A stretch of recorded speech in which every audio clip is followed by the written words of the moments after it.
راولپنڈی کے ایک پرانے محلے میں، جہاں تنگ گلیاں اور بلند و بالا درخت ایک دوسرے سے باتیں کرتے محسوس ہوتے تھے، ایک لڑکی رہتی تھی جس کا نام زوفشاں تھا۔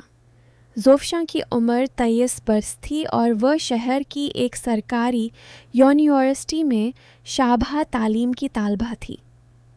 اس کے والد ایک درزی تھے جو صبح سویرے اپنی دکان کھولتے اور رات گئے تک کپڑے سیتے رہتے تھے۔ گھر میں مالی حالات چنداں اچھے نہیں تھے، مگر زوفشاں کے والدین نے کبھی اسے تعلیم سے محروم نہیں رکھا۔ وہ محلے کی سب سے ذہین لڑکی مانی جاتی تھی اور اس کی آنکھوں میں ایک عجیب سی چمک تھی جو ہر کسی کو متوجہ کر لیتی تھی۔ اسی محلے کے دوسرے کونے میں ایک نوجوان رہتا تھا جس کا نام دانیال تھا۔ دانیال کا تعلق ایک نسبتاً خوشحال گھرانے سے تھا۔ اس کے والد ایک تعمیراتی کمپنی میں انجینئر تھے اور خاندان کا اپنا مکان تھا جس کے آگے ایک چھوٹا سا باغیچہ بھی تھا۔ دانیال نے حال ہی میں سافٹ ویئر انجینئرنگ کی ڈگری مکمل کی تھی اور ایک نجی ادارے میں ملازمت اختیار کر لی تھی۔ وہ خاموش طبع، سنجیدہ اور محنتی نوجوان تھا جسے کتابیں پڑھنے اور شام کو محلے کی مسجد کے قریب واقع پارک میں ٹہلنے کا شوق تھا۔ دونوں کی پہلی ملاقات کسی رومانوی انداز میں نہیں بلکہ ایک عام سے حادثے کی وجہ سے ہوئی۔ ایک دن زوفشاں یونیورسٹی سے واپس آ رہی تھی جب اس کی موٹر سائیکل کا ٹائر اچانک پنکچر ہو گیا۔ وہ سڑک کنارے کھڑی پریشان ہو رہی تھی کہ دانیال وہاں سے گزرا۔ اس نے فوراً رک کر مدد کی پیشکش کی اور قریبی ورکشاپ تک موٹر سائیکل کو دھکیلنے میں اس کا ساتھ دیا۔ اس دوران دونوں کے درمیان چند رسمی جملوں کا تبادلہ ہوا، مگر اس مختصر ملاقات نے ایک انمٹ نقش چھوڑ دیا۔ زوفشاں کو دانیال کی شائستگی اور بلا جھجک مدد کرنے کا انداز پسند آیا، جبکہ دانیال زوفشاں کی خودداری اور اعتماد سے متاثر ہوا جو اس نے مشکل وقت میں بھی برقرار رکھی تھی۔ اس واقعے کے بعد کچھ عرصے تک دونوں کی راہیں الگ رہیں، مگر تقدیر نے ایک بار پھر انہیں ملانے کا بندوبست کیا۔ محلے کی مسجد میں ہر سال رمضان کے دوران ایک تعلیمی ادارہ غریب بچوں کے لیے مفت کوچنگ کلاسز کا اہتمام کرتا تھا۔ زوفشاں رضاکارانہ طور پر وہاں بچوں کو پڑھانے جاتی تھی، اور اتفاق سے دانیال نے بھی اسی سال اپنی ملازمت کے ساتھ ساتھ وہاں کمپیوٹر کی بنیادی تعلیم دینے کی ذمہ داری قبول کر لی۔ اس طرح دونوں کو ہفتے میں 2 بار ایک ہی جگہ آنے کا موقع ملنے لگا۔ ابتدا میں ان کے درمیان صرف کام سے متعلق باتیں ہوتی تھیں، کبھی کسی بچے کی کمزوری کا ذکر، کبھی نصاب کی ترتیب پر مشورہ، مگر آہستہ آہستہ یہ گفتگو طویل ہونے لگی۔ کلاسز ختم ہونے کے بعد دونوں چائے کے کھوکھے پر بیٹھ کر باتیں کرتے، کبھی زندگی کے مقاصد پر، کبھی معاشرتی مسائل پر، اور کبھی محض خاموشی میں ایک دوسرے کی موجودگی کا لطف اٹھاتے۔ زوفشاں نے دانیال میں ایک ایسا انسان پایا جو اس کی باتوں کو سنجیدگی سے سنتا تھا اور اس کے خوابوں کا مذاق نہیں اڑاتا تھا۔ دانیال نے زوفشاں میں وہ عزم اور حوصلہ دیکھا جس کی تلاش اسے برسوں سے تھی۔ وقت گزرتا رہا اور یہ دوستی آہستہ آہستہ محبت میں بدلنے لگی۔ کسی نے کسی سے کھلے الفاظ میں اظہار نہیں کیا، مگر دونوں کے دل ایک دوسرے کی موجودگی کو محسوس کرنے لگے تھے۔ ایک شام جب بارش کے بعد ہوا میں مٹی کی خوشبو رچی ہوئی تھی، دانیال نے ہمت جٹا کر زوفشاں سے کہا کہ وہ اس کی زندگی میں ایک اہم مقام رکھتی ہے اور وہ اس رشتے کو باقاعدہ شکل دینا چاہتا ہے۔ زوفشاں کچھ دیر خاموش رہی، پھر آہستہ سے مسکرا کر بولی کہ وہ بھی یہی محسوس کرتی ہے، مگر ان کی راہ میں کئی مشکلات حائل ہیں۔ مشکلات کا آغاز اسی وقت ہوا جب دانیال نے اپنے والدین کو زوفشاں کے بارے میں بتایا۔ اس کی والدہ کا خیال تھا کہ ان کے بیٹے کو کسی زیادہ خوشحال گھرانے کی لڑکی سے شادی کرنی چاہیے تاکہ سماجی حیثیت برقرار رہے۔ اس کے والد نے اگرچہ کھلے عام مخالفت نہیں کی، مگر خاموشی سے اپنی بیوی کی رائے کی تائید کی۔ گھر میں کئی دن تک تناؤ کی فضا رہی۔ دانیال کی بہن، جس کا نام عائشہ تھا، اکیلی ایسی تھی جو اپنے بھائی کے فیصلے کی حمایت کرتی تھی۔ اس نے اپنی والدہ کو سمجھانے کی کوشش کی کہ خوشحالی صرف مال، وہ دولت سے نہیں بلکہ کردار اور محبت سے آتی ہے، مگر اس کی بات کا کوئی خاص اثر نہ ہوا۔ دوسری طرف زوفشاں کے گھر میں بھی صورتحال آسان نہ تھی۔ اس کے والد اگرچہ نرم دل انسان تھے، مگر انہیں یہ خدشہ تھا کہ ایک خوشحال گھرانہ ان کی بیٹی کو کبھی دل سے قبول نہیں کرے گا اور بعد میں اسے طعنے سننے پڑیں گے۔ زوفشاں کی والدہ نے تو صاف کہہ دیا کہ وہ اپنی بیٹی کو ایسے رشتے میں نہیں بھیجیں گی جہاں عزت نفس مجروح ہونے کا اندیشہ ہو۔ زوفشاں نے اپنے والدین کے سامنے دلیل دی کہ دانیال کا کردار اور نیت پرکھنے کی ضرورت ہے، نہ کہ صرف مالی حیثیت کو معیار بنایا جائے، مگر گھر میں بے چینی بڑھتی گئی۔ اس دوران دانیال اور زوفشاں کی ملاقاتیں محدود ہو گئیں۔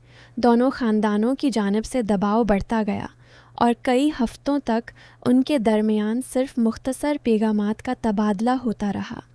اس عرصے میں زوفشاں نے اپنی تعلیم پر توجہ مرکوز رکھی اور اپنے مقالے کی تکمیل میں مصروف ہو گئی، جبکہ دانیال نے اپنی ملازمت میں محنت جاری رکھی، اس امید کے ساتھ کہ حالات کسی نہ کسی دن سازگار ہو جائیں گے۔ قسمت نے ایک اور موڑ لیا جب زوفشاں کے والد اچانک بیمار ہو گئے۔ انہیں دل کا عارضہ لاحق ہوا اور فوری طور پر ہسپتال داخل کرنا پڑا۔ گھر میں پیسوں کی شدید کمی تھی اور علاج کے اخراجات پورے کرنا مشکل ہو رہا تھا۔ اس نازک وقت میں دانیال کو خبر ملی تو وہ بلا تاخیر ہسپتال پہنچا۔ اس نے نہ صرف مالی مدد فراہم کی بلکہ رات دن ہسپتال میں موجود رہ کر زوفشاں اور اس کے خاندان کا حوصلہ بڑھایا۔ اس نے دوڑ دھوپ کر کے بہترین معالج تک رسائی ممکن بنائی اور ہر ممکن انتظام کیا۔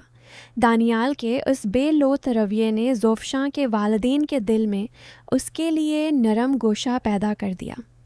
انہوں نے دیکھا کہ یہ نوجوان محض جذباتی وابستگی کی بنا پر نہیں بلکہ حقیقی محبت اور احترام کی بنیاد پر ان کی بیٹی کے ساتھ کھڑا ہے۔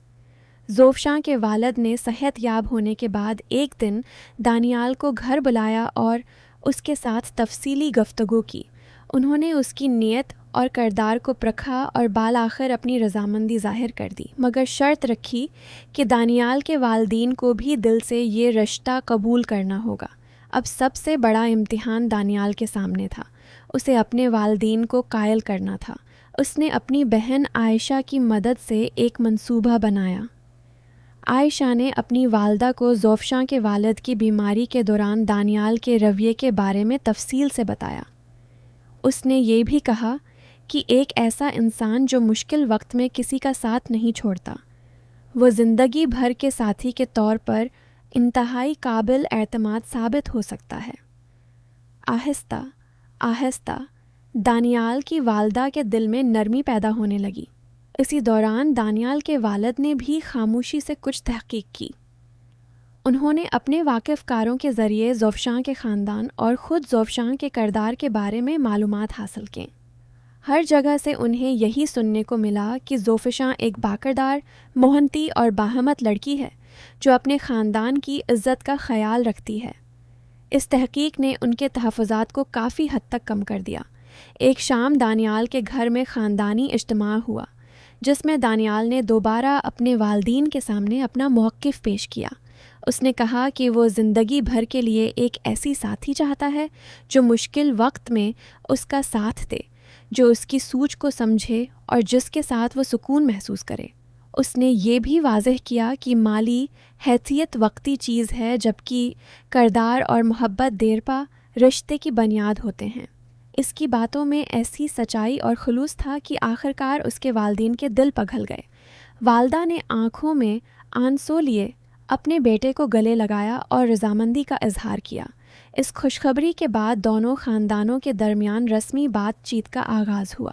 دانیال کے والدین باقاعدہ طور پر زوفشاں کے گھر رشتہ لے کر گئے۔ زوفشاں کے والد، جو اب صحت یاب ہو چکے تھے، نے بڑی محبت سے مہمانوں کا استقبال کیا۔ دونوں خاندانوں کے بزرگوں نے مل بیٹھ کر بات چیت کی اور جلد ہی منگنی کی تاریخ طے ہو گئی۔ منگنی کی تقریب محلے کی مسجد کے ساتھ واقع کمیونٹی ہال میں منعقد ہوئی۔ سادگی کے ساتھ منائی جانے والی اس تقریب میں دونوں خاندانوں کے قریبی رشتہ دار اور دوست شریک ہوئے۔ عائشہ نے پوری تقریب کا انتظام سنبھالا اور ہر چیز کو نہایت خوبصورتی سے ترتیب دیا۔ اس دن زوفشاں سرخ رنگ کے سادہ مگر خوبصورت لباس میں ملبوس تھی اور اس کی آنکھوں کی چمک ہر دیکھنے والے کو محسوس ہو رہی تھی۔ دانیال بھی خوشی سے سرشار تھا اور جب دونوں نے ایک دوسرے کو انگوٹھی پہنائی تو حال تالیوں کی گونج سے بھر گیا۔ منگنی کے بعد اگلے 6 ماہ تیاریوں میں گزرے۔ زوفشاں نے اپنی تعلیم مکمل کی اور ایک سرکاری اسکول میں بطور استاد تقرری حاصل کر لی۔ دانیال نے اپنی ملازمت میں ترقی پائی اور ایک نئی ذمہ داری سنبھالی۔ دونوں خاندانوں نے مل کر شادی کی تیاریاں کیں اور اس دوران زوفشاں کی والدہ اور دانیال کی والدہ کے درمیان بھی گہری دوستی پروان چڑھی۔ دونوں خواتین اکثر مل بیٹھ کر شادی کی تفصیلات پر تبادلہ خیال کرتے اور آہستہ آہستہ ایک دوسرے کے قریب آتی گئیں۔ بالآخر وہ دن آ گیا جس کا دونوں کو برسوں سے انتظار تھا۔ شادی کی تقریب ایک خوبصورت باغ میں منعقد کی گئی، جہاں رنگ برنگی روشنیاں اور پھولوں کی سجاوٹ نے ماحول کو جادوئی بنا دیا تھا۔ زوفشاں دلہن کے روپ میں کسی پری کا گمان دے رہی تھی، جبکہ دانیال اپنی مسکراہٹ چھپا نہیں پا رہا تھا۔ جب نکاح کی رسم ادا کی گئی اور دونوں نے ایک دوسرے کو زندگی بھر کا ساتھی قبول کیا تو حاضرین کی آنکھیں خوشی سے نم ہو گئیں۔ زوفشاں کے والد نے اپنی تقریر میں کہا کہ محبت اگر سچی ہو اور نیت خالص ہو تو تمام رکاوٹیں بالآخر دور ہو جاتی ہیں۔ انہوں نے دانیال کو اپنے بیٹے کی طرح گلے لگایا اور اسے دعائیں دیں۔ دانیال کی والدہ نے بھی زوفشاں کو اپنی بیٹی کی طرح قبول کیا اور کہا کہ انہیں اپنی پرانی سوچ پر افسوس سچی ہے، مگر اب وہ خوش ہیں کہ ان کے بیٹے نے صحیح انتخاب کیا۔ شادی کی تقریب رات گئے تک جاری رہی۔ محلے کے لوگ، دوست احباب اور رشتہ دار سب اس خوشی میں شریک ہوئے۔ عائشہ نے اپنے بھائی اور بھابھی کو دیکھ کر سکون کا سانس لیا، کیونکہ وہ جانتی تھی کہ اس نے اس رشتے کو ممکن بنانے میں کتنی محنت کی تھی۔ رات کے آخری پہر جب مہمان رخصت ہونے لگے، دانیال اور زوفشاں نے ایک دوسرے کا ہاتھ تھاما اور خاموشی سے آسمان کی طرف دیکھا جہاں ستارے جگمگا رہے تھے۔ ان دونوں کے دل اس بات پر شکر گزار تھے کہ صبر، خلوص اور سچی محبت نے بالآخر ہر مشکل کو شکست دے دی تھی۔ شادی کے بعد کی زندگی میں بھی دونوں نے ایک دوسرے کا بھرپور ساتھ دیا۔ زوفشاں نے اپنی تدریسی ذمہ داریوں کے ساتھ ساتھ گھرداری میں بھی مہارت پیدا کی، جبکہ دانیال نے اپنی ملازمت کے ساتھ گھریلو ذمہ داریوں میں بھی حصہ ڈالنا شروع کیا۔ دونوں نے مل کر یہ فیصلہ کیا کہ وہ اپنی آمدنی کا کچھ حصہ ہر ماہ اسی تعلیمی ادارے کو عطیہ کریں گے جہاں ان کی پہلی حقیقی قربت کا آغاز ہوا تھا۔ اس طرح انہوں نے اپنی محبت کی کہانی کو دوسروں کی زندگیوں میں روشنی بانٹنے کا ذریعہ بنا دیا۔ وقت گزرنے کے ساتھ ساتھ ان کی زندگی میں مزید خوشیاں شامل ہوتی گئیں۔ 1 سال بعد ان کے گھر ایک بیٹی نے جنم لیا جسے انہوں نے ہنا کا نام دیا۔ ہنا کی پیدائش نے دونوں خاندانوں کو مزید قریب کر دیا۔ زوفشاں کی والدہ اور دانیال کی والدہ اکثر مل کر نواسی کی دیکھ بھال میں مصروف رہتے اور ان کے درمیان جو دوستی شادی کی تیاریوں کے دوران شروع ہوئی تھی وہ اب ایک مضبوط رشتے میں ڈھل چکی تھی۔ دانیال اور زوفشاں اکثر شام کو اپنی بیٹی کے ساتھ اسی پارک میں جاتے جہاں دانیال کبھی تنہا ٹہلا کرتا تھا۔ وہاں بیٹھ کر وہ اپنی محبت کی ابتدائی داستان کو یاد کرتے، اس موٹر سائیکل کے پنکچر کو، ان مفت کوچنگ کلاسز کو اور ان مشکل دنوں کو جب انہیں اپنے خاندانوں کو قائل کرنا پڑا تھا۔ ہر بار یہ یادیں انہیں یہ احساس دلاتے کہ زندگی میں کچھ رشتے آسانی سے نہیں بلکہ صبر، محنت اور خلوص سے بنتے ہیں، اور ایسے رشتے ہی سب سے زیادہ پائیدار ثابت ہوتے ہیں۔ ان کی کہانی محلے میں مثال کے طور پر پیش کی جانے لگی۔ جب بھی کسی نوجوان جوڑے کو خاندانی مخالفت کا سامنا ہوتا، بزرگ انہیں دانیال اور زوفشاں کی مثال دیتے کہ کس طرح خلوص، صبر اور نیک نیتی نے ایک مشکل رشتے کو ایک خوبصورت اور کامیاب ازدواجی زندگی میں بدل دیا۔ یوں یہ کہانی صرف 2 دلوں کے ملاپ کی نہیں رہی، بلکہ پورے محلے کے لیے امید اور حوصلے کا استعارہ بن گئی۔